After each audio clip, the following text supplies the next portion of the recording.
The last clear image of Laura Dahlmeier was not from an Olympic stadium, not from a podium, and not from the white tracks where Germany once watched her win gold. It was on a steep wall in Pakistan's Karakoram, beneath the sharp summit of Laila Peak, where the weather was changing, the rocks were moving, and a decision meant to save her life had already been made. You're about to follow a story where the most disturbing question is not only how an Olympic champion died, but why no one brought her down. The evidence leads through a climb that turned back before the summit, a rescue stopped by the mountain itself, and a final wish that made the silence on Laila Peak even harder to understand, the champion who walked away from gold. There are places where victory is measured in fractions of a second, where crowds erupt the moment a finish line is crossed, and where champions spend years pursuing a result that can be recorded on a scoreboard. Then there are places where no audience is waiting, where success leaves no medal behind, and where a single mistake can erase every achievement that came before it. Long before Laura Dahlmeier became associated with a remote peak in Pakistan, she belonged to the First World. Yet the story that would eventually define her final years began with an unusual decision, walking away from a sport she had already conquered.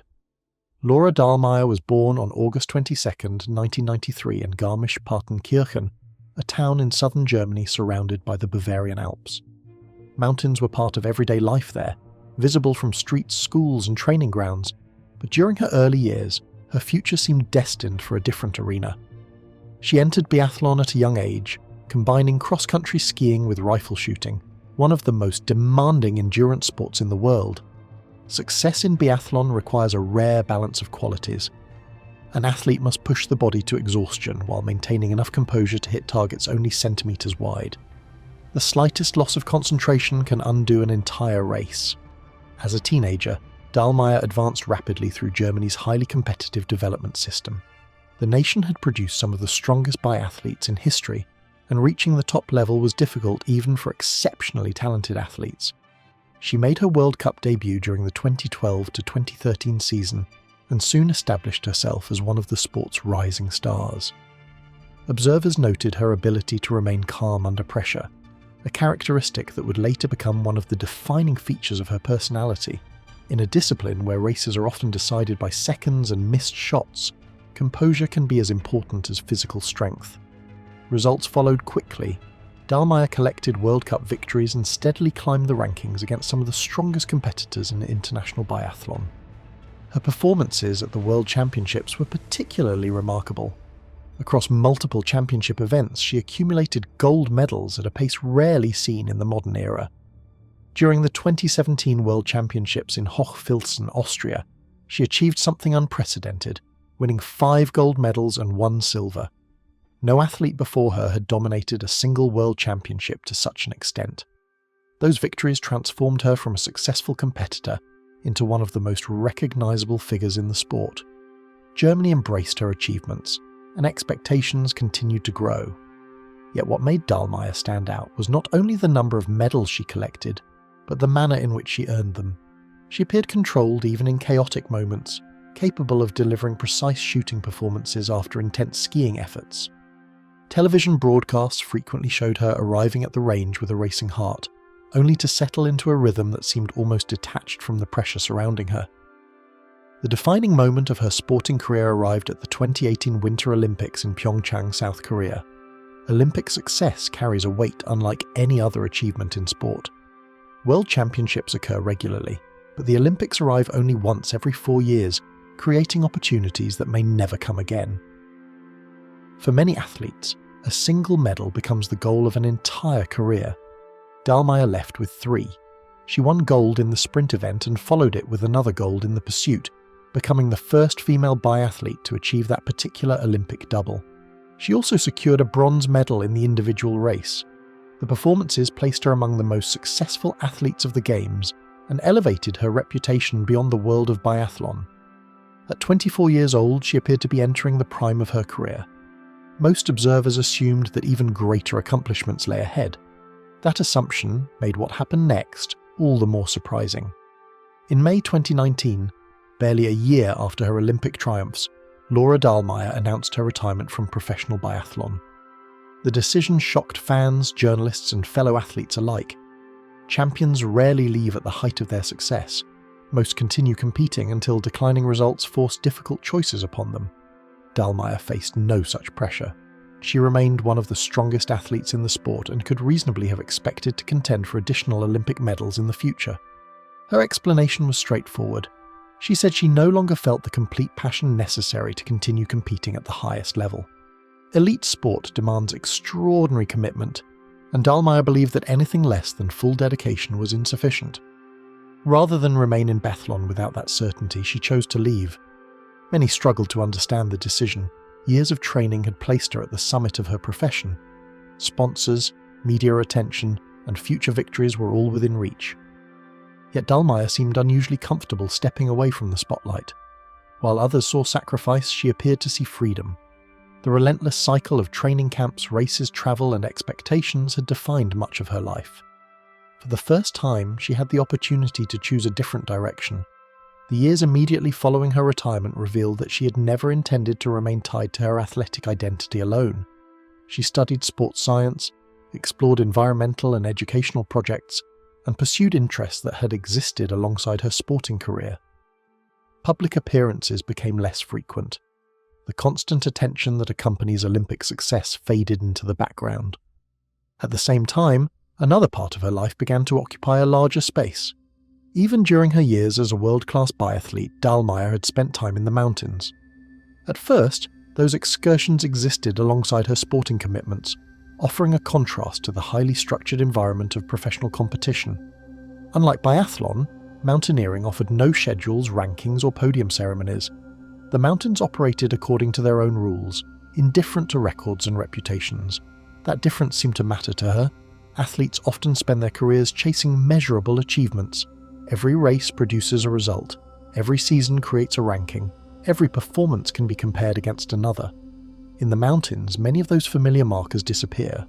Progress is slower, outcomes less certain, and success can depend as much on judgment as physical ability. For someone who had spent years competing against the world, the attraction of such an environment may have been difficult to resist.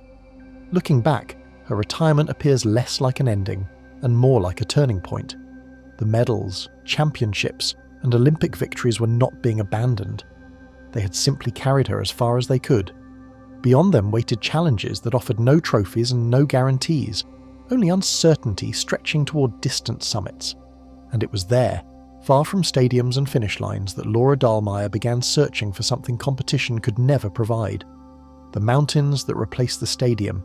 And it was there, far from stadiums and finish lines, that Laura Dahlmeier began searching for something competition could never provide. The transition did not happen in a single moment, nor did it arrive with the kind of dramatic announcement that often follows the end of a sporting career. From the outside, her retirement from biathlon appeared straightforward. An Olympic champion had decided she no longer wanted to compete. Yet beneath that simple explanation was a quieter shift that few people fully understood at the time. After years spent pursuing measurable victories, Laura seemed increasingly drawn toward a world where success could not be counted, compared, or displayed on a podium. The direction of her life was changing, but where that path would eventually lead remained hidden beyond the horizon. Across the valleys surrounding Garmisch-Partenkirchen, the peaks that framed her childhood were no longer scenery in the background of a sporting career. They had always been there, rising above the Bavarian landscape long before she won Olympic medals or world titles. For many visitors, those mountains were landmarks admired from a distance. For Laura, they were part of daily life. Growing up in one of Germany's most famous alpine regions meant that skiing, hiking, and outdoor activity were woven into the culture itself. The mountains were familiar, but familiarity does not necessarily lead to understanding. What changed after retirement was not the presence of the mountains in her life, but the amount of time she could devote to them. Without the relentless calendar of elite biathlon, she was free to explore them on her own terms. What appeared to many as a simple outdoor passion was quietly evolving into a commitment that demanded the same intensity she had once given to biathlon. Elite athletes rarely abandon the habits that help them reach the top. Discipline does not disappear simply because competition ends. In Laura's case, the mindset that had carried her to Olympic success found a new outlet. Training sessions were replaced by expeditions. Seasonal goals became climbing objectives. Preparation remained essential, but the challenges were fundamentally different. A biathlon course is designed, measured, and monitored. A mountain is not. Weather changes unexpectedly. Snow conditions shift from hour to hour. Routes that appear manageable from below can become dangerous with a single change in temperature. The environment itself becomes an unpredictable participant in every decision. Nothing in the mountains cared about world rankings, Olympic medals, or the expectations that had followed her for years. That reality appears repeatedly in accounts from climbers who move between competitive sport and mountaineering. The mountain offers no special treatment.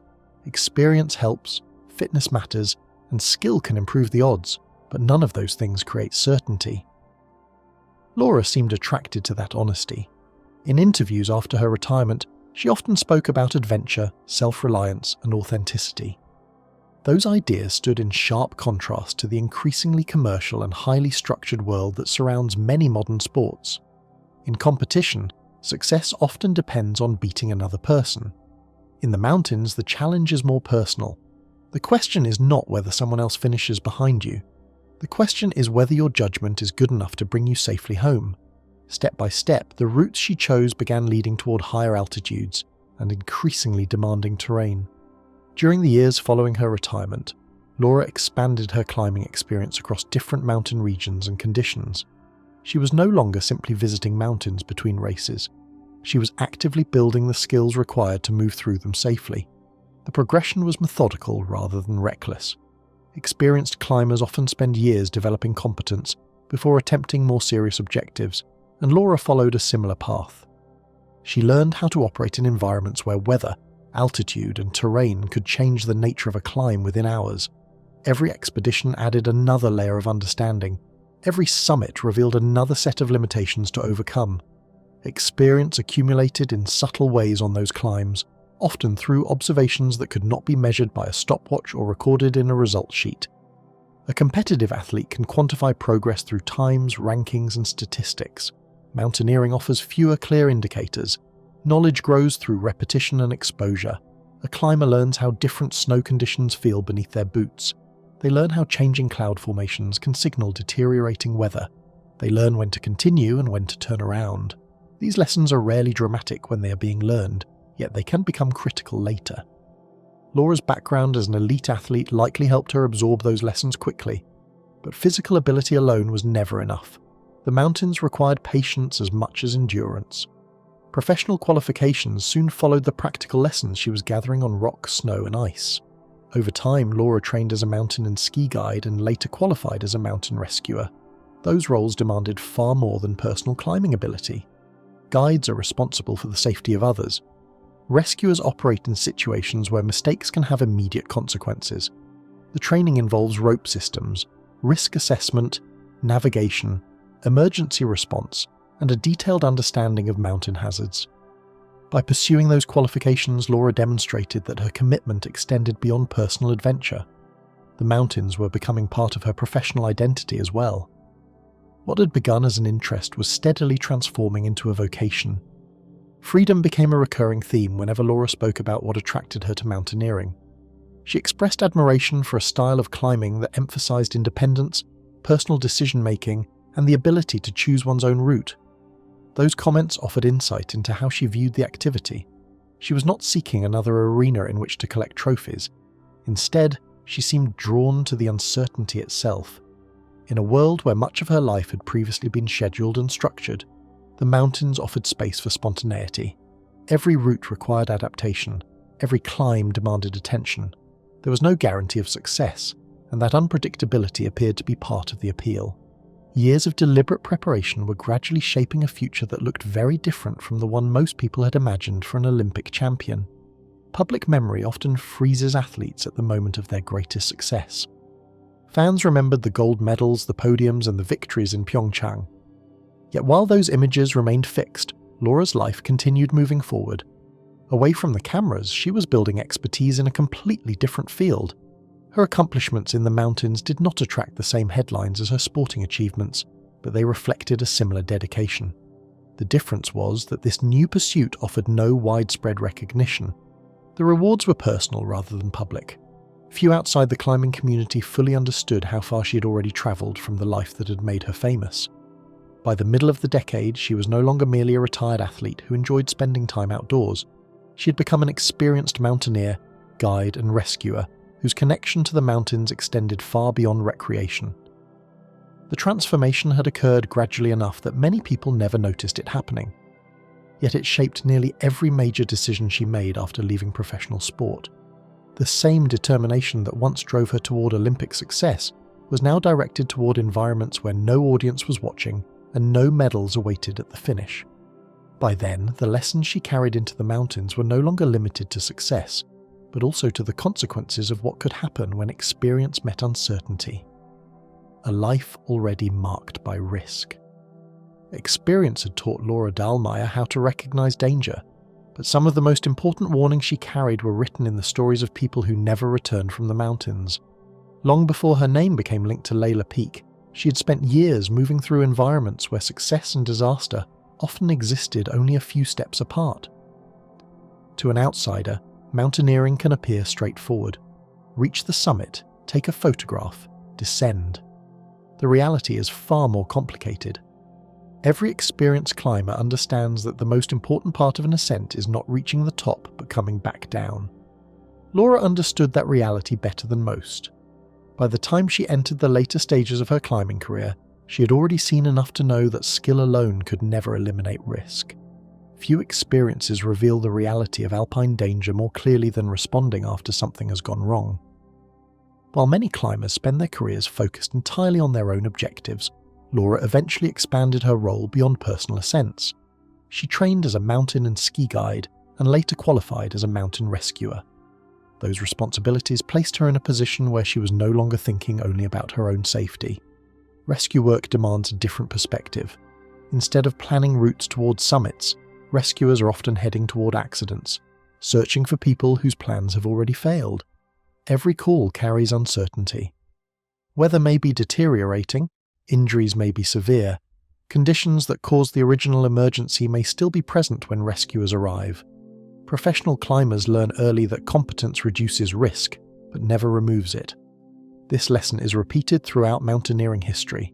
Some of the most experienced climbers in the world have suffered accidents, despite possessing extraordinary technical ability.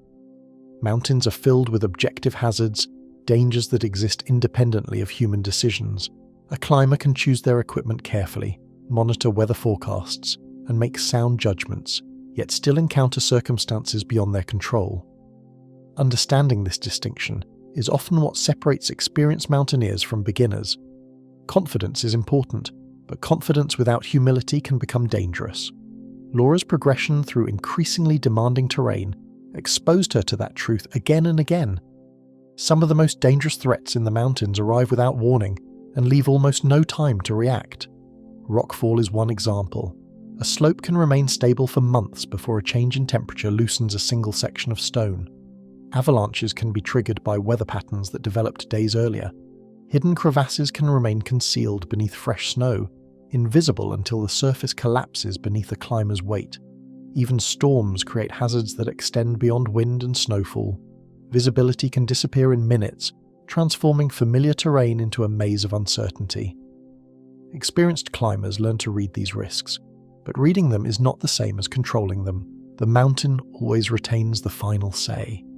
One tragedy in particular brought those realities much closer to Laura's own life. In 2022, mountaineer Robert Grasegger died in an avalanche while climbing in Patagonia. Grasegger was an accomplished climber and for many years had been Laura's partner. Although their relationship had ended before the accident, they remained connected through a shared passion for mountaineering and a common understanding of the world they both inhabited. The news carried a weight that extended beyond personal loss. It served as another reminder that danger in the mountains does not discriminate between beginners and experts. Experience can improve judgment, but it cannot guarantee survival when conditions shift in unexpected ways. After a fatal accident, the mountain remains exactly as it was before, but the people left behind do not. That contrast has shaped countless climbing stories throughout history. The route remains visible. The summit remains standing. Snow continues to fall, glaciers continue to move, and future climbers eventually arrive with their own ambitions. Yet for those who knew the person who was lost, the landscape is transformed. Every location becomes connected to a memory. Every discussion about risk acquires a more personal meaning. Publicly, Laura did not turn the tragedy into a dramatic statement. She continued climbing, continued training, and continued pursuing the path she had chosen. The response reflected a mindset common among experienced mountaineers. They understand the danger because they have seen it firsthand, but understanding it does not necessarily drive them away. From that point forward, caution became increasingly visible in the way she approached ambitious objectives. The image often associated with mountaineering is one of relentless determination, climbers pushing forward regardless of obstacles. In reality, some of the most respected mountaineers are known for their willingness to retreat. Turning around before reaching a summit can require more discipline than continuing upward. It means abandoning months of preparation, accepting disappointment, and resisting the temptation to press ahead simply because a goal is close. Laura developed a reputation for making those difficult decisions. Accounts of her climbs frequently emphasize careful planning, close attention to conditions, and a willingness to prioritize safety over achievement. Among experienced climbers, turning back is often considered the hardest decision of all. The closer a person gets to a summit, the stronger the psychological pressure becomes. Climbers invest time, money, energy, and emotion into reaching a goal. The desire to continue can become overwhelming, yet history is filled with examples where the decision to retreat ultimately saved lives. Laura understood that principle well. Her experience as both a climber and rescuer reinforced the idea that success should never be measured solely by whether a summit was reached. Sometimes the smartest decision is the one that leaves a mountain unfinished. Long before her final expedition, she had already spent years studying the consequences of decisions made at altitude. Rescue training, guiding experience, and personal climbing objectives all contributed to a growing understanding of how accidents occur. Rarely does a disaster emerge from a single mistake. More often, it develops through a chain of circumstances, small decisions interacting with changing conditions until the situation becomes difficult to reverse. That awareness influenced the way Laura viewed the mountains. She respected them not because they were mysterious, but because she understood how quickly familiar terrain could become dangerous. Knowledge did not remove uncertainty. If anything, it made her more aware of how much uncertainty remained. Even so, there were ranges on Earth where every calculation became more complicated and every mistake more costly. The mountains Laura knew best were largely found within Europe, where infrastructure, rescue systems, and established routes often existed nearby. Emergencies could still be serious, but help was sometimes within reach. There were other places, however, where distance itself became a hazard. Regions where weather systems operated on a larger scale, where rescue efforts faced enormous challenges, and where a climber could find themselves separated from assistance by hundreds of kilometers of rugged terrain. Those mountains demanded the same skills Laura had spent years developing, but they also introduced variables that experience alone could not fully overcome. Far beyond the familiar peaks of Europe stood a landscape where distance, weather, and isolation could turn even a routine emergency into something far more serious. The Karakoram was not the Alps. Across a vast sweep of ice, rock, and towering ridgelines, the conditions that governed European mountaineering no longer applied in quite the same way. For climbers accustomed to the Alps, the differences are not always obvious at first.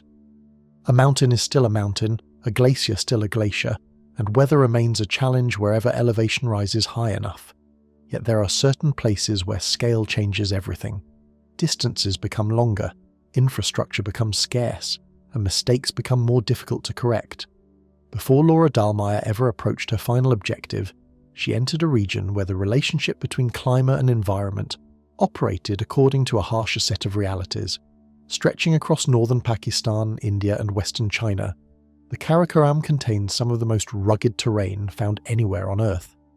It is home to 4 of the world's 14 peaks, exceeding 8,000 meters, including K2, the second highest mountain on the planet. The range has long occupied a special place in mountaineering history, not simply because of its height, but because of its reputation. Climbers often describe the Karakoram as wilder than the Himalayas, less developed, less predictable, and considerably more remote. Even among people who spend their lives in high mountains, the name carries a certain weight. It suggests terrain where natural forces remain largely untouched by convenience or accessibility. Reaching many objectives in this range requires a journey that can be nearly as demanding as the climb itself. Unlike the Alps, where roads, railways and mountain huts frequently bring climbers close to their roots, the Karakoram often demands days of travel before an ascent can even begin. Expeditions move through remote valleys, across glacial systems, and into landscapes where settlements become increasingly rare. Equipment, food, and supplies must be transported over long distances. Once a climber commits to an objective, turning back is rarely as simple as retracing a few hours of progress. The mountains here are separated from assistance by geography itself. Weather behaves differently when enormous glaciers, extreme elevation, and competing air systems converge within the same landscape. Forecasting has improved dramatically over recent decades, yet mountain weather remains difficult to predict with complete accuracy. In the Karakoram, those challenges are amplified. Conditions can appear stable in one valley while storms gather unseen behind neighbouring ridges. Clear skies can deteriorate unexpectedly. Wind patterns shift, visibility disappears, temperatures fluctuate in ways that alter snow and ice conditions throughout an entire route. For climbers, understanding the forecast is important. Understanding how quickly it can become irrelevant is equally important. A reality that surprises some first-time visitors emerges quickly once they begin planning for emergencies. In many European mountain regions, rescue systems are deeply integrated into everyday climbing culture. Helicopters are common. Rescue organisations operate with extensive experience and resources. Communication networks are often reliable. None of these advantages eliminate danger, but they create a safety net that climbers know exists if circumstances deteriorate. In the Karakoram, that safety net becomes far thinner. Distance, terrain and weather can delay assistance even when everyone involved is acting as quickly as possible. Helicopters have transformed mountain rescue in many parts of the world, but their capabilities are not unlimited. High altitude creates challenges that affect aircraft performance, reducing lifting power and narrowing operational margins.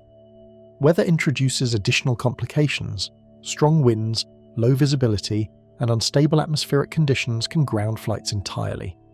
Even locating a climber may become difficult when valleys are vast and terrain obscures lines of sight. The image many people have of a helicopter appearing within minutes of an emergency often does not match reality in remote mountain ranges. Sometimes the aircraft cannot fly, sometimes it cannot land. Sometimes reaching the location safely presents risks to rescuers themselves. Decades of expeditions have repeatedly demonstrated how difficult it can be to assist climbers once conditions begin deteriorating. Throughout the broader Karakoram region, rescue operations have frequently been shaped by factors beyond anyone's control. Storms have delayed access, rockfall has blocked routes, avalanches have altered terrain. In some cases, teams attempting to help others have been forced to abandon efforts because continuing would expose additional lives to unacceptable danger. These situations are never simple. Decisions are made under pressure, often with incomplete information.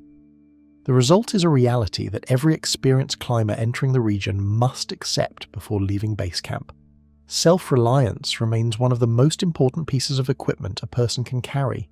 Despite those challenges, the region continues to exert a powerful attraction on experienced mountaineers. The same factors that make the Karakoram intimidating are often what make it appealing.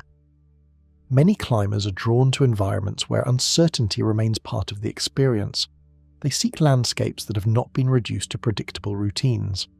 They value the sense of exploration that still survives in places where every ascent requires judgment rather than simple repetition. The Karakoram offers that in abundance. It remains one of the few major mountain regions where adventure in its traditional sense still feels possible. Everything Laura Dahlmeier valued about climbing seemed concentrated within this landscape. She had spoken publicly about appreciating independence, personal responsibility, and the freedom to make decisions without relying on heavily commercialized systems. The Karakoram reflected those values. Climbers here were expected to think for themselves, adapt to changing conditions, and accept the consequences of their choices. Success depended on preparation and experience, but it also depended on understanding that some factors could never be controlled. For someone who had spent years developing precisely those skills, the region represented a natural progression rather than a dramatic departure. Hidden among those enormous walls and glaciers stood a peak that received far less attention than the famous giant surrounding it. It did not possess the global recognition of K2 or the towering stature of the highest Himalayan summits. Many people outside the climbing world had never heard its name, yet among mountaineers it was known for something else entirely. Photographs of the mountain often circulated because of its appearance, a shape so distinctive that it seemed almost unreal. Its beauty attracted attention, but beauty in the mountains can sometimes conceal difficult truths. Routes that appear elegant from a distance may reveal far harsher realities once a climber stands beneath them. From certain angles, its narrow summit ridge appeared less like a mountain and more like a blade suspended above the ice. Laila Peak, the beautiful trap. Seen from the surrounding glaciers, the mountain appeared less like part of a range and more like a solitary object placed deliberately against the sky. In a region crowded with enormous peaks, that distinction is unusual. The Karakoram contains mountains that dominate maps, expedition reports, and mountaineering history books. Many of them rise thousands of meters higher than the summit that would eventually attract Laura Dahlmeier's attention. Yet climbers travelling through the Hush Valley often find their eyes drawn toward the same shape. Its outline is so clean and so sharply defined that it seems almost disconnected from the landscape around it. Long before questions of routes, weather, or difficulty enter the conversation, the mountain creates an impression that is difficult to forget. Known as Laila Peak, this striking summit rises in Pakistan's Hush Valley, within the Greater Karakoram region. Its elevation is approximately 6,096 meters, or just under 20,000 feet. By the standards of the Karakoram, that does not place it among the giants. Nearby mountains reach significantly higher elevations and attract far more international attention. Climbers pursuing records, famous summits, or the world's highest peaks often look elsewhere. Yet height alone has never determined a mountain's reputation. Some peaks become famous because they are tall, others become famous because they are difficult. Laila Peak belongs firmly in the second category. Few mountains possess a silhouette so distinctive that a single photograph is often enough to identify them immediately. Images of Laila Peak have circulated through climbing communities for decades, not because of any single historic ascent, but because of the mountain's appearance. Its summit ridge rises in a dramatic arc, forming a narrow crest that appears almost impossibly symmetrical from certain angles. Snow and ice cling to steep faces that drop sharply toward the glaciers below. To photographers, the mountain can look elegant. To climbers, that same elegance often suggests something else. Symmetry in high mountains frequently comes at the cost of steepness, exposure, and technical difficulty. The features that make a peak visually memorable are often the same features that make it challenging to climb. Much of what makes the peak challenging is concentrated in the steep architecture of its upper slopes. Unlike broader mountains that allow long approaches across gentler terrain, Laila Peak quickly confronts climbers with technical ground. The routes require movement on snow, ice, and mixed terrain where precision matters. Progress depends not only on endurance but on the ability to place protection, manage exposure, and maintain focus for extended periods. The mountain's famous summit ridge has become one of its defining characteristics, but that ridge exists because the surrounding faces fall away so abruptly. A narrow crest is impressive from a distance. Standing on one is a very different experience. Every step carries consequences, and balance becomes as important as strength. Commercial climbing traffic remains limited on objectives that demand technical movement for much of the ascent. This is one reason Laila Peak has avoided the kind of attention directed toward more accessible mountains. There are no long lines of climbers waiting for favourable conditions. No established seasonal crowds arrive expecting a predictable route to the summit. Success here depends heavily on individual skill and decision-making. Climbers who choose Laila Peak are generally looking for something different from a guided high-altitude experience. They are drawn by the challenge itself. The mountain offers an opportunity to test technique, judgment, and adaptability in a setting where mistakes are difficult to recover from. Danger on this mountain frequently develops from hazards that exist independently of a climber's decisions. Every mountain contains objective risks, but some environments concentrate those dangers more than others. On steep faces, gravity constantly exerts pressure on snow, ice, and rock. Temperature fluctuations can weaken natural stability. Freeze-thaw cycles create movement within the mountain itself. A climber may make every correct decision and still find themselves exposed to events originating far above.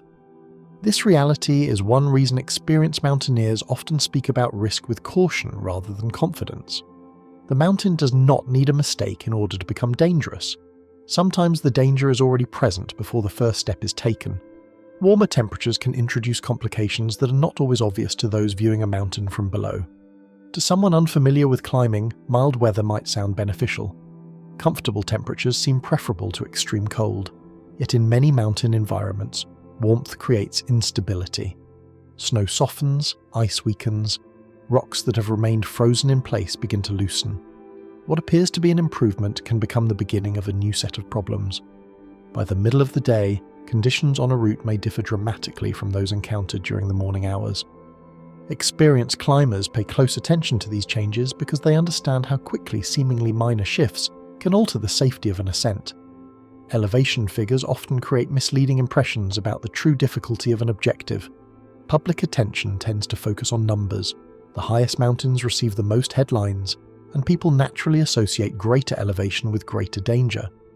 Mountaineering experience tells a more complicated story. A technically demanding peak at 6,000 meters can present challenges that exceed those found on much taller mountains. Steepness, route complexity, objective hazards, weather exposure, and rescue accessibility all influence risk. Laila Peak demonstrates this principle clearly.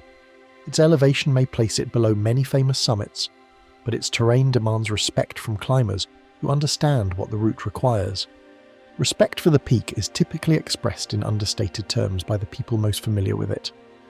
Reinhold Messner, one of the most accomplished mountaineers in history, described Laila Peak as steep and difficult, while also expressing confidence that a climber with Laura Dahlmeier's background possessed the necessary ability to succeed there.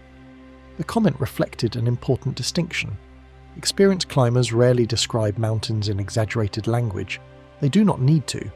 When someone with decades of experience characterizes a peak as demanding, the observation carries weight precisely because it is measured. The mountain's reputation was built less on dramatic stories than on a quiet understanding among mountaineers that its beauty concealed serious technical challenges. By the middle of 2025, the mountain had become one of the key objectives within Laura Dahlmeier's expedition plans. Nothing about that decision would have seemed unusual to people familiar with her progression as a climber. She had spent years developing the skills required for increasingly ambitious objectives. She understood technical terrain, respected mountain hazards, and approached climbing with the discipline that had defined her athletic career. Laila Peak fit naturally within that trajectory. To an experienced mountaineer, it represented a challenging and rewarding objective in one of the world's most spectacular mountain regions. Yet the very characteristics that made the peak attractive also ensured that every decision made there would carry unusual importance. With the route studied, equipment checked, and conditions under constant observation, attention slowly shifted from preparation to action. The final expedition begins. Once preparation ended and the approach began, the expedition entered the stage where plans could no longer remain theoretical. Maps, route descriptions, weather forecasts, and logistical arrangements all serve an important purpose before a climb begins, but eventually every expedition reaches the point where reality starts replacing expectation. For Laura Dahlmeier, that moment arrived during the summer of 2025 in the mountains of northern Pakistan. Years of climbing experience, rescue training, and careful preparation had led her to this region. The objectives ahead were demanding, but nothing about them appeared inconsistent with the progression she had followed since retiring from professional sport. From the outside, the expedition looked like another chapter in a steadily developing mountaineering career. Throughout the summer of 2025, Laura Dahlmeier was operating in exactly the kind of mountain environment she had spent years working toward. The Karakoram offered everything she valued about climbing: technical terrain, self-reliance, and the opportunity to move through landscapes where success depended on judgment as much as physical ability. By this stage of her life, she was no longer transitioning away from sport or searching for a new identity. That process had already happened. Mountaineering had become central to how she spent her time and directed her energy. The expedition was not an experiment. It was the continuation of a path she'd been following for years. Several ambitious objectives formed part of the broader expedition, rather than a single climb dominating the schedule. This approach is common among experienced mountaineers working in remote regions. Conditions can change rapidly, weather windows are limited, and flexibility often becomes one of the most valuable tools available. Rather than arriving with every decision fixed in advance, climbers frequently adapt to circumstances as opportunities emerge. Laura's time in Pakistan reflected that mindset. The expedition was built around a sequence of goals, allowing her and her partners to respond to conditions while continuing to gain experience in the region. Each climb contributed information about weather patterns, terrain, acclimatization, and overall readiness. Early results offered little reason to believe that the expedition would become anything other than a success. On July 8, 2025, Laura successfully climbed Karakoram Tower, a prominent peak in the Karakoram rising to approximately 6,682 meters. The mountain is known within climbing circles for its steep terrain and technical challenges. Unlike broader summits that permit relatively straightforward movement toward the top, Karakoram Tower demands sustained concentration and precise climbing. Successfully completing such an objective provided confirmation that Laura was acclimatizing well and performing at a high level. The ascent reinforced what many already believed. She remained a highly capable mountaineer whose transition from elite athlete to serious climber had been built on genuine skill rather than reputation. Momentum can be valuable in mountaineering, provided it never replaces careful judgment. Climbers often speak about finding a rhythm during an expedition. Fitness improves, acclimatization progresses, and familiarity with the environment grows. Yet experience also teaches that confidence must remain balanced by caution. Laura understood that distinction. Throughout her climbing career, she developed a reputation for disciplined decision-making rather than impulsive risk-taking. Success on one mountain did not automatically guarantee success on the next. Conditions change, routes differ, and every objective introduces new variables. The challenge is maintaining perspective when recent accomplishments create the temptation to feel invulnerable. Working alongside her during this period was Marina Kraus, an experienced climber with whom Laura shared both trust and familiarity. Strong climbing partnerships are built over time. Technical ability matters, but communication, judgment, and compatibility are equally important. In difficult terrain, partners depend on one another for safety, route decisions, and problem solving. Trust becomes a practical necessity rather than an abstract concept. By the summer of 2025, Laura and Marina had climbed together on multiple occasions. They understood how each other approached challenges and how each responded under pressure. That familiarity would become important as the expedition progressed deeper into the Karakoram. Gradually, conversations began focusing more frequently on the objective that remained ahead. Climbers rarely move directly from one major ascent to another without reassessing conditions. Routes are studied, equipment is checked, weather forecasts are reviewed repeatedly. Small details receive careful attention because seemingly minor factors can have significant consequences once a climb begins. The process is often methodical and unremarkable from the outside. There are no dramatic moments, only a long series of decisions intended to reduce uncertainty as much as possible. For experienced climbers, preparation is not separate from the climb, it is part of the climb. Meanwhile, conditions across parts of the region were attracting increasing attention from climbers and observers alike. Reports pointed toward unusually warm temperatures in portions of Pakistan during the summer season. In mountain environments, warmth does not necessarily simplify an ascent. Earlier chapters have already shown how rising temperatures can destabilize snow, ice, and rock. Those processes do not occur instantly, but they can gradually alter the character of a route. A mountain that appears stable one week may present different hazards the next. Climbers entering technical terrain pay close attention to such developments because objective dangers often emerge from environmental changes rather than human mistakes. Visible from great distances, the distinctive summit continued drawing attention whenever weather and terrain allowed a clear view. Laila Peak occupied a unique place within the surrounding landscape. It lacked the fame of the region's highest mountains, yet its shape made it instantly recognizable. For climbers approaching the area, the mountain could remain visible for extended periods, appearing and disappearing as weather conditions shifted. Seeing an objective repeatedly before attempting it creates a particular kind of anticipation. The mountain becomes familiar, yet remains distant. Details are studied. Possible routes are discussed.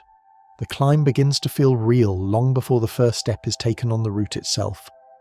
Nothing in the available information pointed toward an outcome that would soon place the mountain in international headlines.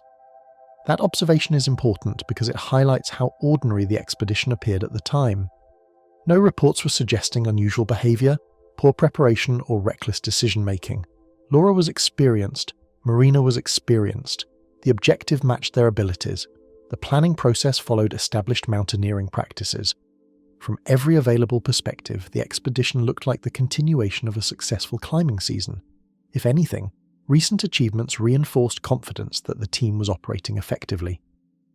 The story had not yet become extraordinary. It was still unfolding in the quiet, routine manner familiar to mountaineers around the world. By the time the ascent finally began, the decision that would matter most still seemed comfortably far away. Turning back below the summit. Higher on the mountain, the routines that had governed days of preparation were replaced by the immediate demands of the climb itself. Every decision now had a practical consequence. The route no longer existed as a line traced across maps or discussed around camp. It existed beneath their boots and in front of their hands. On July 28, 2025, Laura Dahlmeier and Marina Kraus began their ascent of Laila Peak, moving into terrain that demanded complete concentration. The mountain they had studied from a distance now surrounded them. Its steep faces, sharp ridges, and technical sections were no longer abstract challenges. They were physical realities that required constant attention. Like countless experienced climbers before them, they entered the route carrying confidence built on preparation rather than optimism. During the initial hours of the ascent, progress continued in a manner that would have appeared familiar to experienced mountaineers. Laura and Marina were climbing in alpine style, a method that prioritizes speed, efficiency, and self-sufficiency. Instead of transporting large amounts of equipment, establishing multiple camps, or relying on extensive support systems, climbers move with only the gear considered essential. The approach reduces time spent exposed to objective hazards and allows teams to take advantage of limited weather windows. It is widely respected among experienced mountaineers because it rewards skill and judgment. At the same time, it leaves little room for error.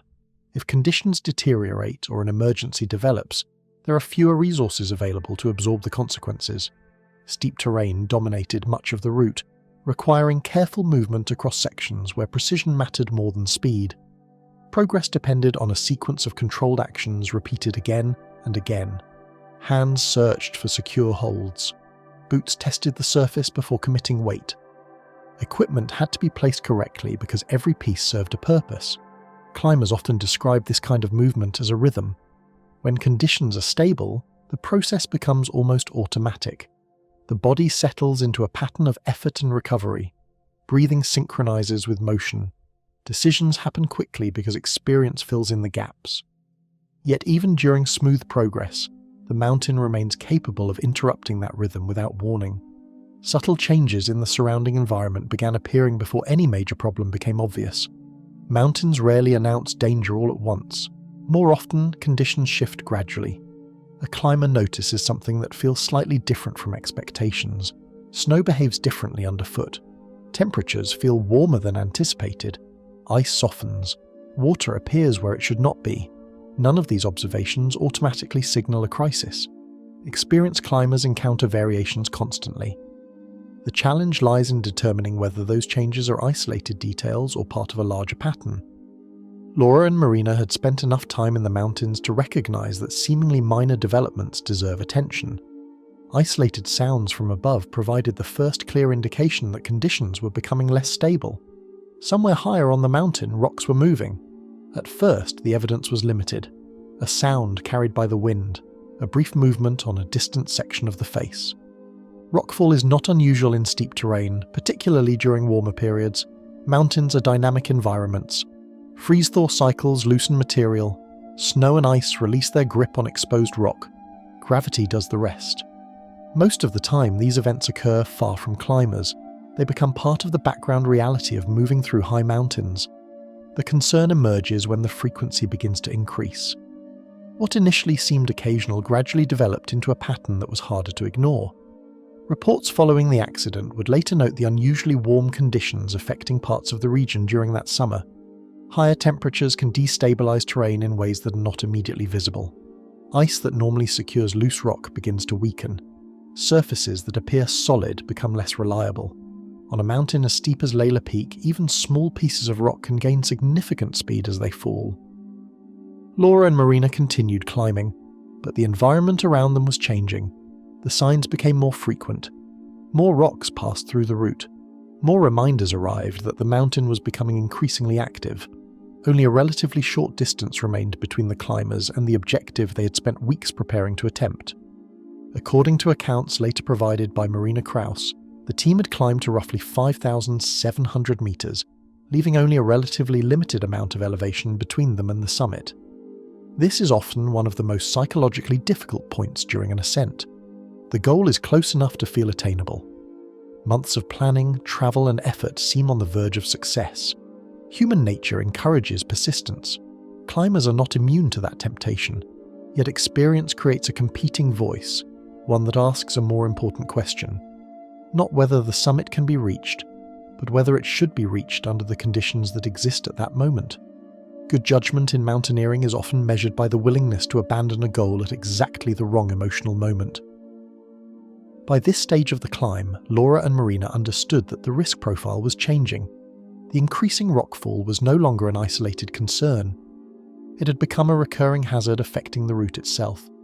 Later statements from Marina indicated that both climbers believed they possessed the technical ability to continue. The decision to turn around was not driven by a lack of skill or confidence. It was driven by an assessment of conditions. The mountain was becoming less stable, and the danger was increasing. Continuing upward would have meant accepting a level of uncertainty they no longer considered reasonable. Relief and caution frequently arrive together once a decision to retreat has been made. Turning back often creates a sense of release because the debate is over. The difficult choice has been made. At the same time, experienced climbers know that reaching the summit is only half of any ascent. Many accidents occur during the descent, when fatigue accumulates and concentration begins to fade. Laura and Marina started moving downward with the same care that had carried them upward. Their focus shifted away from reaching the top and toward returning safely. From a mountaineering perspective, they had made the correct decision. They had recognized deteriorating conditions and chosen caution over ambition. Even after the direction of travel changed, the surrounding conditions continued demanding constant attention. The mountain remained steep. The terrain remained technical. Rockfall had not stopped simply because the climbers had chosen to descend. Above them, gravity continued its work. Temperatures remained warm. Loose material continued moving across the face. Yet there was every reason to believe the most important decision of the day had already been made. The summit no longer mattered. Safety did. The plan now was straightforward. Descend carefully, manage the technical sections, and continue toward less exposed ground. It was exactly the kind of disciplined response expected from experienced mountaineers. Farther down the face, the descent would soon depend on a series of controlled movements, repeated countless times on mountains around the world. The third, rappel. Descending from steep terrain requires its own discipline, one that can become every bit as demanding as the climb upward. Many experienced mountaineers regard the descent as the most consequential part of any expedition. The summit, however important it may seem, is never the true finish line. Success depends on returning safely, often through the same terrain that challenged climbers on the way up.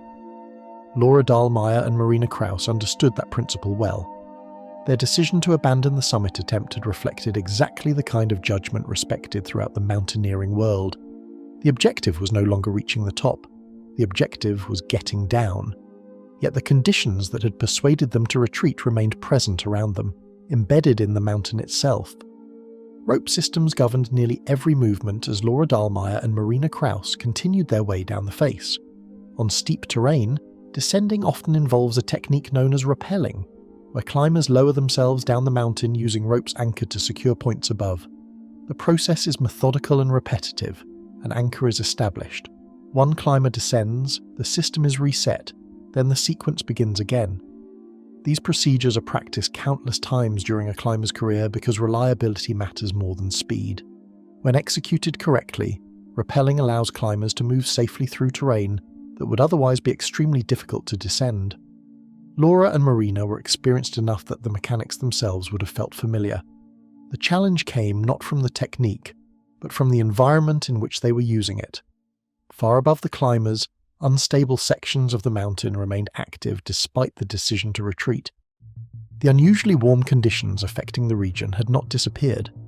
Temperatures continued influencing the stability of snow, ice, and rock across the face. Earlier in the day, isolated rockfall had gradually become more frequent, eventually convincing the climbers that continuing upward carried unacceptable risk. Turning around had reduced one danger, but it had not removed them from the mountain. Every section of the descent still passed beneath the same slopes. Gravity continued pulling loose material downward. The mountain was changing continuously, whether anyone was watching or not. Careful progress carried the pair through multiple stages of the descent without incident. Reports later indicated that Laura and Marina had already completed several rappels successfully. Each completed section reinforced the impression that the decision to retreat had been made in time. The route remained demanding, but the process was working. Climbers often experience a gradual shift in mindset during a descent. The intense focus required near a summit begins giving way to cautious optimism. Difficult sections are left behind one at a time.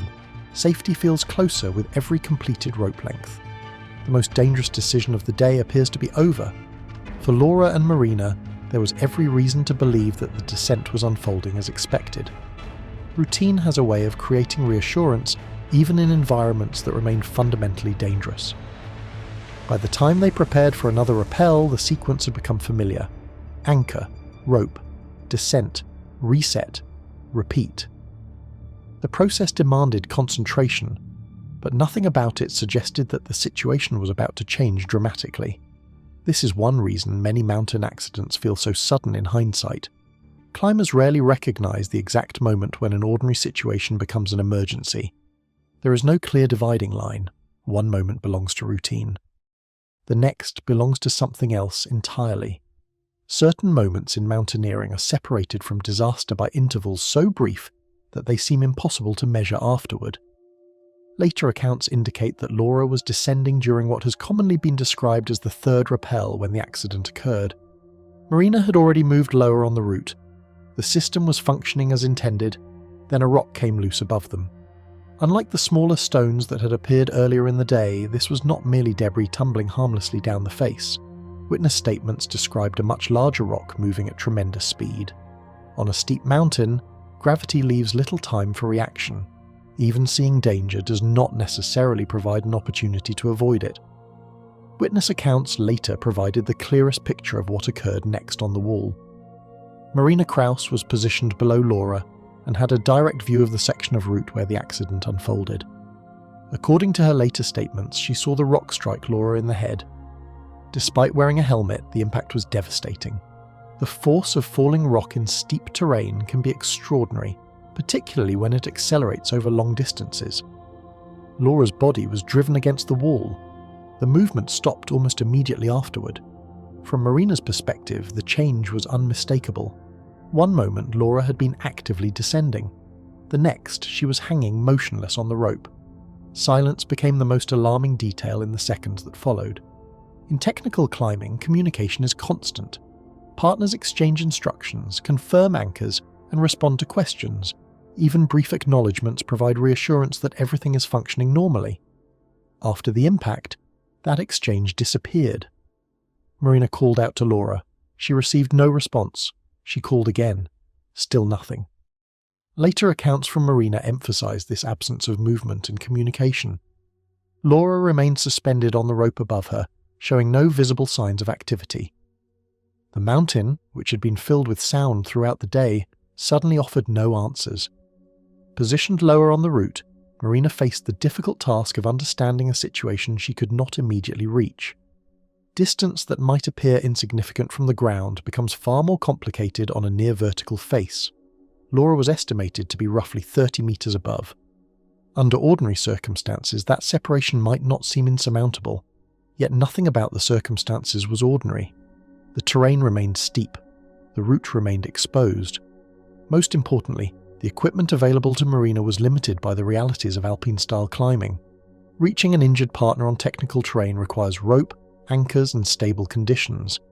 At that moment, all three factors were becoming problematic. Continuous rockfall transformed an already serious emergency into something even more complicated. The danger that had forced the retreat did not stop after the accident. Rocks continued falling across sections of the face. According to later reports, Marina recognized that attempting to climb directly back toward Laura would expose her to the same hazard. The mountain remained active. Stones continued breaking loose from above. Every minute, the possibility of another impact increased. Rescue situations in mountaineering often involve difficult calculations, balancing the urgency of helping an injured climber against the risk of creating additional victims. Marina now found herself confronting exactly that dilemma. The instinct to help was immediate. The ability to do so was constrained by conditions she could not control. With every passing minute, the reality of the circumstances became harder to ignore. Laura remained suspended on the wall. She remained unresponsive. The rockfall continued. Marina searched for options, but the mountain offered few. Every possible course of action carried consequences. Staying where she was provided no obvious solution. Attempting to climb upward exposed her to severe danger. Descending meant leaving her partner behind, at least temporarily. It was the kind of decision no climber wants to face, especially after years spent trusting the person on the other end of the rope. Yet the situation was no longer governed by what anyone wished would happen. It was governed by the reality unfolding on the mountain face itself.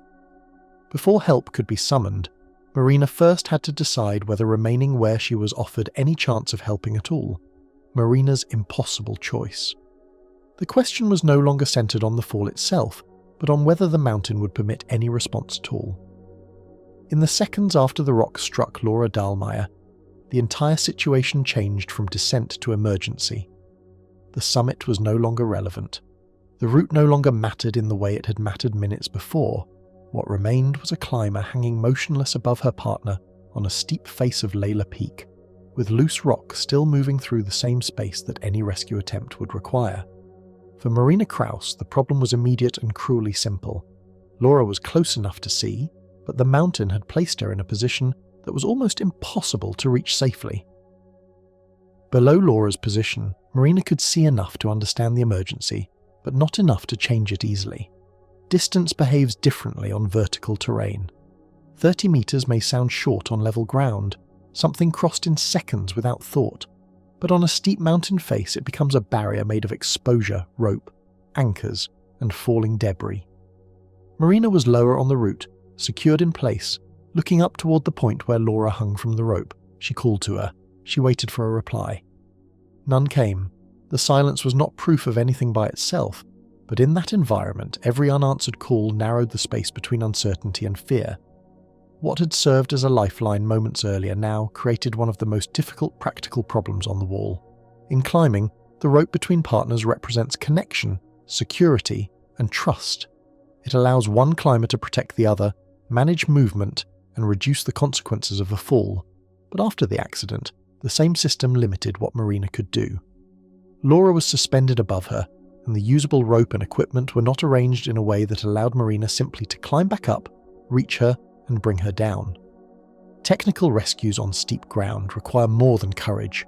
They require enough rope, secure anchors, stable terrain, and time. At that moment, Marina did not have enough of any of them. Loose rock continued moving through the same exposed space Marina would have needed to enter.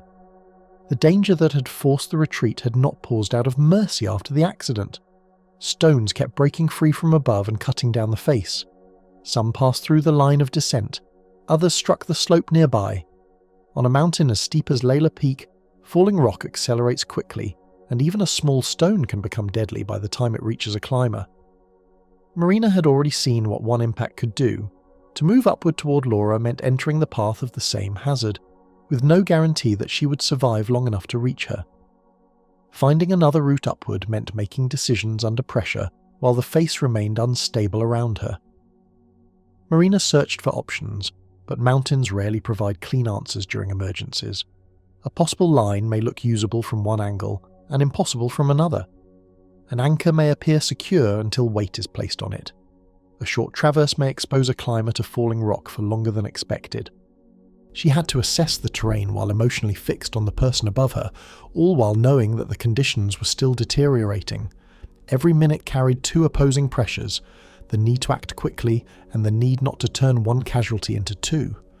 A climbing partner's first impulse is usually to move toward the person in trouble, but instinct alone could not solve what the terrain had created. On a safe slope, or in a controlled rescue scenario, the response would be obvious. Reach the injured climber, check for signs of life, stabilize them, call for help, begin evacuation. But this was not a training exercise, and it was not a mountain rescue in the Alps with helicopters waiting nearby. This was a steep face in the Karakoram under active rockfall.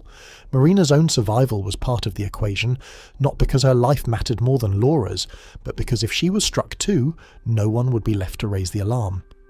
No answer came from above, and that silence made every possible option more urgent and more uncertain.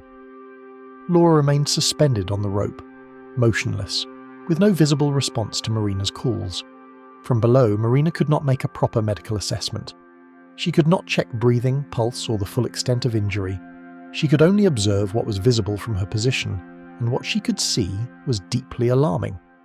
In accidents involving head trauma at altitude, time matters, exposure matters, cold matters. But time only helps if someone can reach the injured person, and the mountain was refusing to make that possible. Carrying minimal equipment had made the ascent faster, but the emergency revealed how little margin alpine style could leave behind. Alpine style climbing is valued because it reduces weight, increases speed, and limits the time climbers spend exposed to danger. In good conditions, that efficiency can be a major advantage. In an emergency, this same minimalism can become a hard limitation. Extra ropes, hauling systems, spare hardware, shelter, and medical supplies are often not available because they were never part of the strategy. Laura and Marina had chosen a serious but accepted style of climbing, one suited to skilled mountaineers on technical objectives. The problem was that the accident had created a rescue scenario requiring resources far beyond what two climbers could realistically carry. Eventually, the situation narrowed toward the only option that still offered a chance of bringing help back to the mountain. Marina could remain where she was, exposed to the continued rockfall, unable to reach Laura and unable to summon a proper rescue. She could attempt to climb upward and risk being struck herself, or she could descend, survive the remaining terrain, reach a point where communication became possible, and call for assistance. None of those choices were good. Only one offered any path toward outside help. In mountaineering, the right decision can still feel unbearable, because doing the practical thing may look, from a distance, like doing the unthinkable. Leaving the accident site did not mean leaving danger behind, because the descent still passed through the same unstable terrain. Marina had to move alone through sections that had already been difficult with a partner. She had to manage the rope, anchors, exposure, and her own fear while carrying the knowledge that Laura remained above her. Each movement downward increased the physical distance between them, but it also brought Marina closer to the only action that might change anything. That contradiction is what made the moment so severe. To help Laura, Marina first had to move away from her. Reaching lower ground became the first necessary step before anyone else could even begin trying to reach Laura. Only after Marina descended far enough to contact others could the accident become known beyond the face. Other climbers and rescue coordinators could not respond to an emergency they had not yet heard about. Helicopters could not be requested. Ground teams could not be organised. The first link in that chain depended on Marina making it down alive.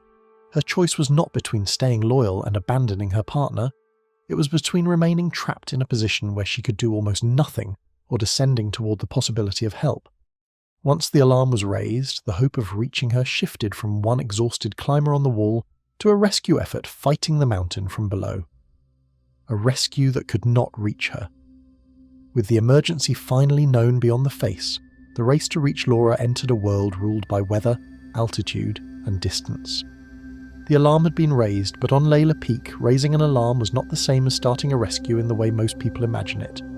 There was no road leading to the accident site, no nearby hospital waiting at the base of the mountain, no easy line of access where rescuers could simply move toward the injured climber. Laura Dahlmeier remained high on a steep wall at roughly 5,700 metres. and every possible route toward her passed through the same unstable terrain that had already turned the descent into disaster. From below, help was no longer a single action. It was a chain of difficult attempts, each one dependent on conditions no one could command. In almost any high-altitude emergency, the first hope is usually carried by the sound of rotor blades approaching through a valley. Helicopters have changed the meaning of mountain rescue in many parts of the world, especially in alpine regions where trained crews, predictable access routes, and established rescue systems can respond quickly. To the public, a helicopter often represents the moment when an emergency becomes manageable. It appears, lowers rescuers, lifts the injured person from the mountain, and shortens hours of terrain into minutes of flight. But that expectation belongs to places where weather, altitude, and geography allow the aircraft to operate. In the Karakoram, even requesting a helicopter did not mean one could immediately reach the wall. The same atmosphere that had changed conditions on the face now began interfering with the rescue from above. Reports from the region described poor weather, low visibility, rain, wind, and cloud cover during the critical period after the accident. For a helicopter, those conditions are not minor obstacles. A mountain flight already requires precision, and precision depends on visibility, stable air, and enough space to maneuver. Clouds can hide ridgelines until they are dangerously close. Wind can push an aircraft toward terrain faster than a pilot can safely correct. Rain can reduce visibility and complicate judgment. In low mountains, these problems are serious. In the Karakoram, surrounded by steep walls and thin air, they can become prohibitive. At roughly 5,700 meters, even a powerful aircraft operates inside a narrow margin of safety. Altitude affects lift, engine performance, and the ability to hover. The higher an aircraft flies, the thinner the air becomes, and thinner air gives rotor blades less resistance to work against. That does not make helicopter rescue impossible, but it makes every decision more delicate. Pilots must consider weight, wind, temperature, terrain, and escape routes. A rescue that might be routine in lower terrain can become too dangerous when performed beside a steep face in unstable weather. The question is not only whether a helicopter can fly near the mountain, but whether it can remain there long enough to help without risking everyone on board. When the air route could not provide an immediate answer, attention turned back toward the mountain itself. If Laura could not be reached from above, rescuers would have to try from below, moving toward the accident site through the same technical terrain that had trapped the original climbing team. That kind of response demands extraordinary patience, because urgency does not make steep ground easier. A rescuer cannot simply hurry up a wall where ropes, anchors, and route finding are required. Every move must be protected. Every decision must account for the condition of the slope above. Speed matters, but reckless speed can create another emergency before reaching the first one. Experienced climbers and rescuers began moving toward the area, but reaching a person on a high mountain face is never as simple as walking in the right direction. Reports described efforts involving skilled climbers and local support, with the rescue complicated by the remoteness of the mountain and the continued danger of falling rock. Even strong teams can be slowed almost completely by terrain that demands technical climbing. Unlike a search across a valley floor, this was a rescue toward a precise point suspended on steep ground. To reach Laura, the team would need not only physical strength but safe passage, usable anchors, favourable weather, and enough time before darkness or deteriorating conditions forced them to stop. Every delay carried weight because no one could confirm Laura's condition from close range. From the moment Marina descended for help, uncertainty became one of the cruelest parts of the rescue. Laura had been seen motionless after the impact, but the exact medical reality could not be fully established from below. Rescue teams were working against multiple possibilities at once. If she'd survived the initial injury, exposure at high altitude would have become a severe threat. Cold, wind, shock, and immobility can rapidly worsen an already critical condition. Yet no one could treat what they could not reach, and no amount of urgency could make the face safer.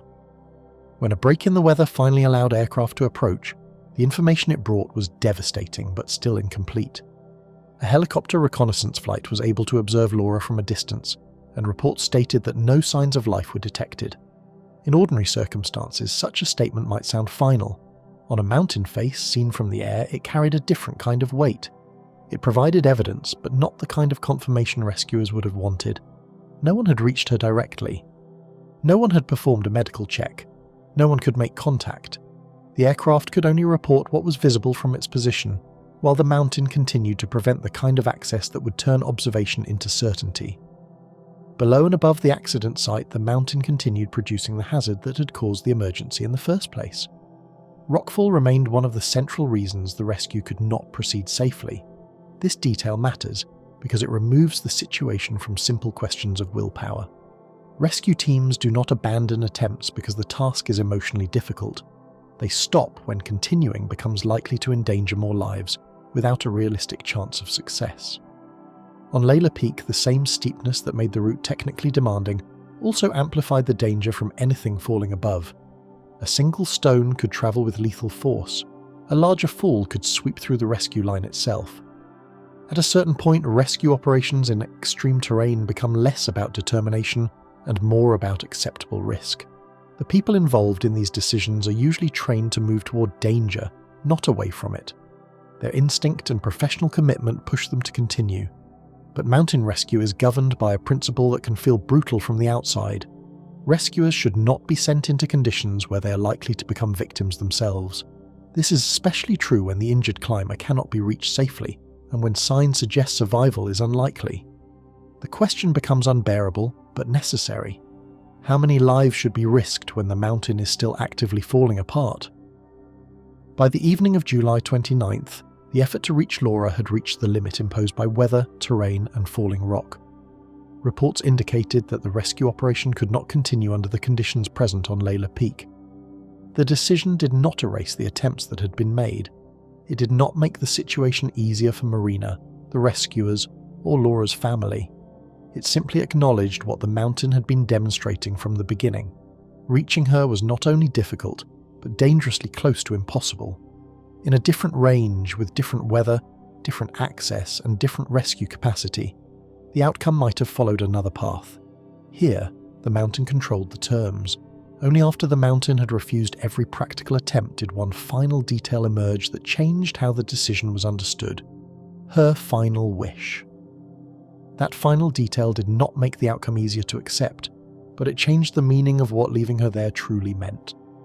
Until then, the decision had seemed to belong entirely to the mountain, to the weather that closed the sky, to the rockfall that kept moving across the face, to the distance that separated rescuers from the wall where Laura Dahlmeier remained. But one fact shifted the story into a quieter and more personal place. The impossibility of reaching her had not only been judged by rescuers after the accident, it had also been considered by Laura herself before the climb ever began. Before the expedition, Laura Dahlmeier had reportedly made her wishes clear in writing. If something happened to her in the mountains, and if any attempt to recover her body would place other people in serious danger, she did not want anyone risking their life for her. It was not a vague sentiment spoken casually after a climb or repeated as part of mountain culture. It was a deliberate instruction, made before the emergency, before the rockfall, before anyone else was forced to weigh the value of recovery against the lives of those who might attempt it. In that sense, the document did not remove pain from the decision, but it gave the decision a source beyond the chaos of the moment. Such a request carries a different weight when it is made before danger arrives. In the middle of an emergency, people speak under pressure, fear, shock, and uncertainty. Before an expedition, the mind has time to consider possibilities with greater clarity. Laura knew what serious mountains could demand. She knew that rescue was not an abstract word, but a physical act performed by people who must climb, fly, search, descend, and expose themselves to the same hazards that injured or killed someone else. Her instructions showed that she had not entered the Karakoram pretending accidents happened only to others. She had already imagined the worst outcome and had decided where responsibility should end. Recovering someone from a mountain can sometimes become almost as dangerous as trying to save them alive. In ordinary circumstances, bringing a body home feels like a final obligation, a way of restoring dignity and giving loved ones a place to mourn. High mountains complicate that instinct.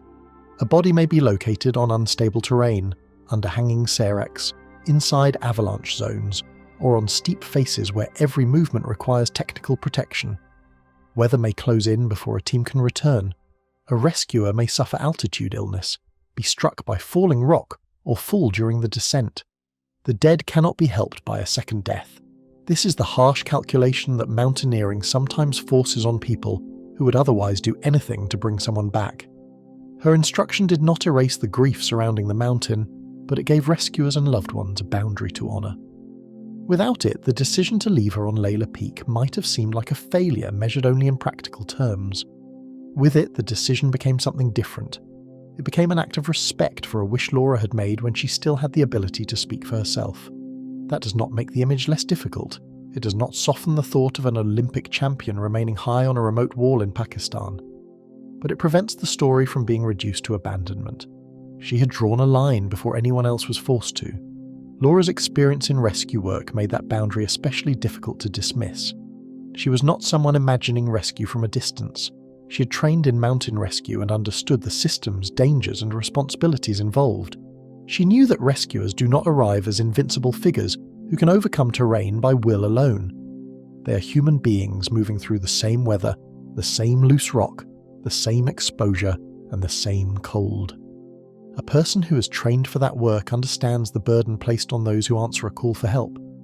Laura's written wish reflected that understanding. It was not just a climber speaking about her own fate. It was someone who understood what asking others to risk themselves truly meant. In the mountains, responsibility sometimes means accepting a loss rather than creating another one. This is one of the most difficult truths in any high-altitude tragedy. Courage is often imagined as continuing no matter what, but experienced climbers know that courage can also mean stopping. It can mean refusing to send another person onto a route that has already proven unstable. It can mean accepting that the desire to recover someone, however human and powerful, cannot override every other life involved. Laura had built her post-sport life around discipline, judgment, and respect for the mountain environment. Her final instruction carried those same qualities. Even in imagining her own death, she was thinking about the living. Those closest to her did not treat the decision as a public argument to be won. Her family asked that her wishes be respected, and that requests carried a quiet finality. In tragedies involving famous people, outside voices often rush in quickly. Strangers ask whether more could have been done, whether another team should have tried, whether a different aircraft or a different route might have changed the outcome. Those questions may be natural, but they do not always understand what the people closest to the situation already know. Laura had spoken in advance. Her loved ones were not being asked to guess what she might have wanted. They were being asked to honour what she had already made clear. As the rescue effort ended, the mountain stopped being only the site of an accident and became the place where her final wish would be carried out. That is what gives this part of the story its particular silence. There was no triumphant recovery, no return through a valley, no final descent carried out by a team of rescuers. Instead, there was acceptance shaped by conditions, by risk, and by a written request made before the climb. The mountain had kept her beyond reach, but Laura's own words helped define what should happen next. She had not chosen the accident. She had not chosen the rockfall, but she had chosen not to let others die trying to reverse what the mountain had already done. The most haunting part of the story is that the decision was not made only by weather, terrain, or failing daylight. It was also shaped by Laura Dahlmeier's own understanding of the world she had entered. She knew that mountains could become graves without markers, and she knew that bringing someone down could demand too much from those still alive. Her wish forced everyone to confront a painful distinction. Love may want a body returned, but respect may require leaving it where the person asked to remain if the cost became too high. What remained on the wall was no longer simply an unresolved rescue, but the consequence of a boundary Laura herself had drawn before the climb, still hanging from Laila Peak. That boundary left behind a reality no statement, tribute, or rescue report could soften. Laura Dahlmeier had made clear that no one should risk their life to recover her if the mountain made that attempt too dangerous, but honouring that wish meant accepting something almost impossible to picture from below. The story did not end with the rescue being called off, or with the official confirmation that she had died. It continued in silence high above the valley, where the weather still moved across the face of Laila Peak, and the same steep ground that had stopped, everyone else continued holding her in place. What remained was not only a tragedy, but a physical fact the mountain would not allow anyone to change. High on the face of Laila Peak, Laura Dahlmeier remained suspended in terrain few people could safely approach. Reports placed her at roughly 5,700 meters on a steep section of the route where access required technical climbing and exposure to continuing hazards. From a distance, that number may sound like a detail in a rescue report, a measurement used to describe altitude.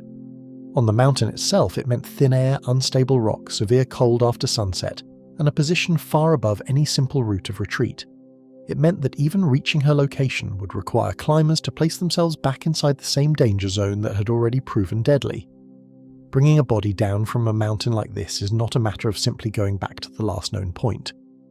Recovery in steep alpine terrain can be as complex as rescue, sometimes even more so, because the operation no longer carries the urgent possibility of saving a life, but still demands living people to take extreme risks.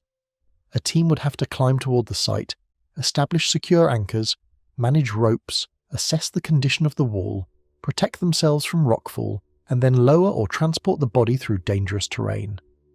Every one of those actions requires time. Every minute spent exposed beneath unstable slopes increases the danger. The mountain does not become less serious because the person being recovered can no longer be saved. Nothing about the slope became safer simply because the emergency operation had stopped. The decision to end the rescue did not change the temperature, restore the ice, or stabilize the rock. It only acknowledged that the conditions had exceeded what rescuers could reasonably attempt. Laila Peak remained the same mountain, steep, remote, and active. The factors that had prevented direct access during the first response still existed afterward. A recovery attempt would not be taking place on a calm memorial landscape. It would be taking place on the same face where weather, warming conditions, and falling debris had already shaped the outcome. To return would mean asking another group of people to enter that environment again, knowing precisely what it had done. Falling rock remained the central danger because it could not be negotiated with, predicted reliably, or stopped. In high mountains, rockfall is not like an obstacle placed across a path. It is a process, sometimes triggered by temperature changes, melting ice, gravity, or instability hidden far above the climber's line of sight. A team may hear it before seeing it, or may see it only when there is no longer time to move. On steep ground, even small stones can accelerate into lethal projectiles. Larger pieces can sweep through a route with devastating force. No rescuer can argue with that risk. No amount of experience can make falling rock choose a different path. Expertise can take people into extreme terrain, but it cannot make unstable ground obey human urgency. This is the part of mountain tragedies that often becomes difficult for people outside climbing to understand. The instinct is to ask why more was not done, why another team did not try, why the body could not be brought home. Those questions come from grief and disbelief, but they sometimes assume that willpower is the missing element. In reality, experienced rescuers and climbers are often stopped not by fear, but by judgment. They recognize when a route is no longer only difficult but unacceptably dangerous. The mountain does not measure effort, it responds only to conditions. Mountaineering has always carried a difficult truth that ordinary ideas of burial cannot easily contain. In most parts of life, death is followed by recovery, ceremony, and a marked resting place. Families gather, a body is brought home, a grave or memorial gives grief a location.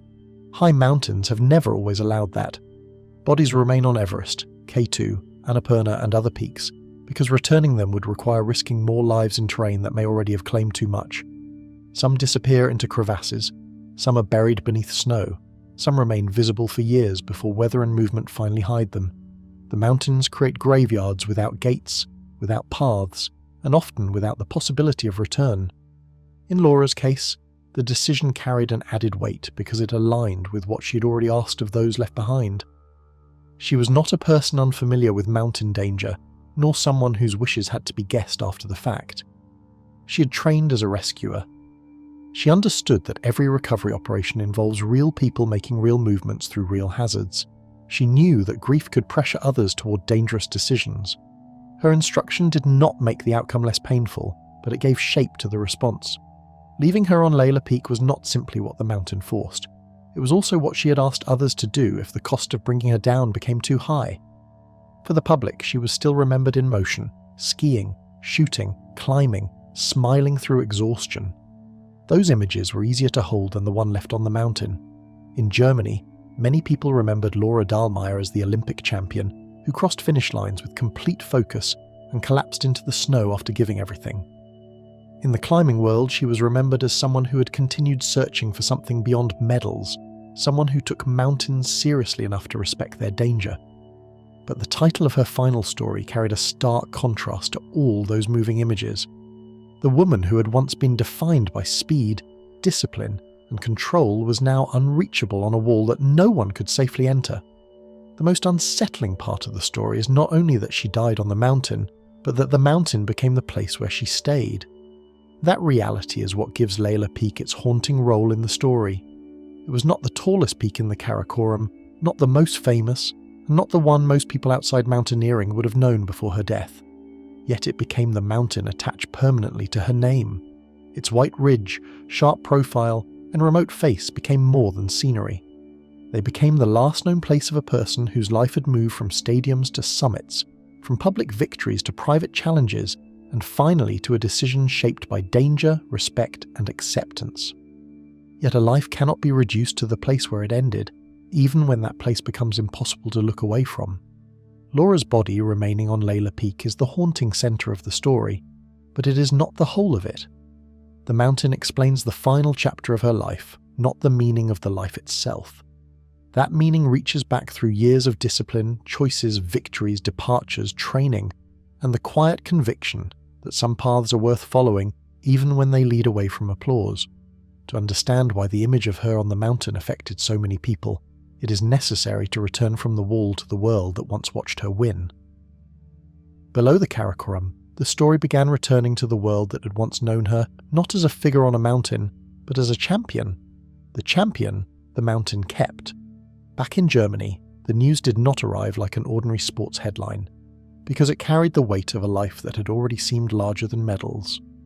Laura Dahlmeier had once belonged to a world of finish lines, start lists, live broadcasts, and winter arenas filled with noise. Now her name was returning from a remote wall in the Karakoram, attached not to another victory, but to a silence that no one knew how to explain simply. The distance between Laila Peak and the places that had celebrated her was enormous, yet the news crossed it almost instantly. What had happened high above the Hush Valley became within hours something felt far below it. For many people, Laura Dahlmeier was first remembered in the colours of winter: snow, rifle targets, finish lines, and the German flag. That was the image most familiar to the public. She had been the focused biathlete whose races could turn on a single shot, the athlete who moved through pressure with unusual calm, the champion who had made history at the 2018 Winter Olympics in Pyeongchang. Those memories returned quickly because they were already part of German sporting history. Footage of her victories showed a younger Laura in motion, pushing through exhaustion, controlling her breathing, and crossing the line with the kind of precision that had defined her career. Confirmation changed the atmosphere from anxious waiting to a silence that felt heavier than any official statement could express. On July 30th, 2025, her management confirmed that she had not survived the accident on Laila Peak. The facts were brief, but the meaning behind them was not. She was 31 years old.